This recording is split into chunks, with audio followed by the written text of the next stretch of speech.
Quel est le nombre de questions posées pour l'ATPL théorique?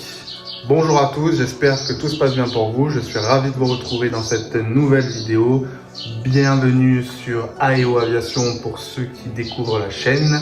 Donc ici, on ne parle qu'aviation pour les pilotes ou pour les non-pilotes, peu importe. Si vous êtes passionné d'aviation ou intéressé sur le sujet, vous êtes au bon endroit, vous avez frappé à la bonne porte, comme on dit. Donc, dans la vidéo précédente, on a vu combien de questions sont posées pour le PPL théorique. On va voir dans cette vidéo combien de questions sont posées pour l'ATPL théorique. Allez, c'est parti. Alors, l'ATPL théorique, pour ceux qui ne le savent pas, il est composé de 14 certificats à valider sous forme de QCM, bien entendu.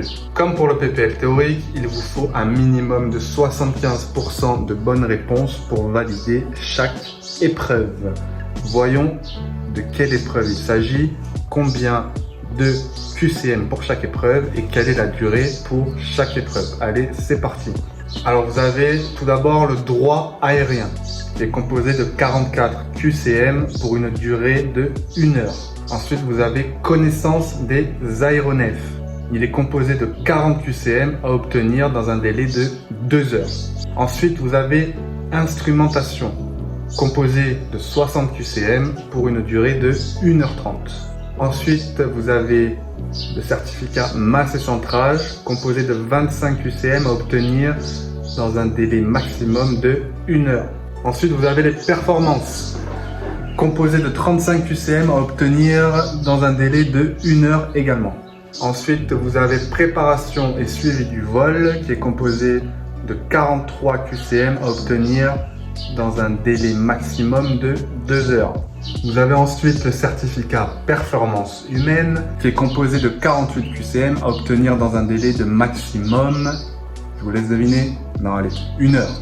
Ensuite, vous avez la météo qui est un des plus gros certificats en termes de nombre de QCM puisque vous avez 84 QCM à obtenir dans un délai de 2 heures.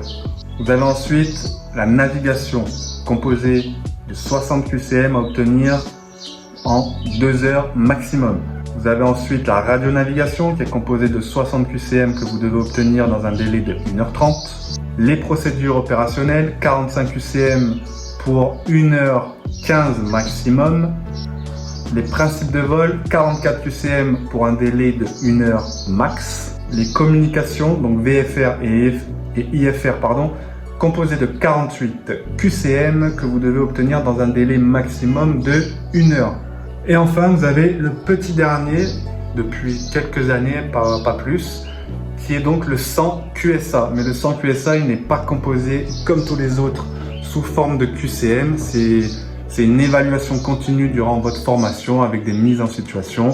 Bref, c'est un peu différent, mais il fait partie, bien entendu, du programme de la TPL théorique. Et également à savoir, tout comme le PPL théorique, vous avez 6 tentatives maximum de présentation aux sessions d'examen et vous avez 4 tentatives maximum par épreuve.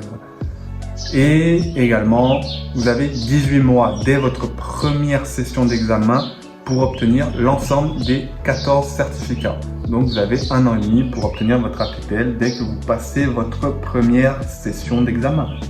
Voilà, maintenant vous savez combien de questions sont posées pour l'ATPL théorique. J'espère que ça va vous aider, que vous y voyez peut-être un peu plus clair pour ceux qui ne savaient pas. Donc c'est la fin de cette vidéo. Comme je le dis à chaque fois, si vous êtes ici, c'est que vous êtes passionné d'aviation. Sinon, vous n'avez rien à faire ici. Je suis désolé. Nos chemins doivent se quitter. Bref, sinon pour tous les autres, si vous êtes encore là, vous avez notre boutique en ligne dans la description en lien.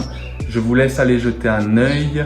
Vous trouverez forcément votre bonheur. Nous avons des centaines de produits de tout genre sur le thème de l'aviation, bien entendu. Vous avez également la possibilité de vous inscrire à notre club privé, toujours dans la description.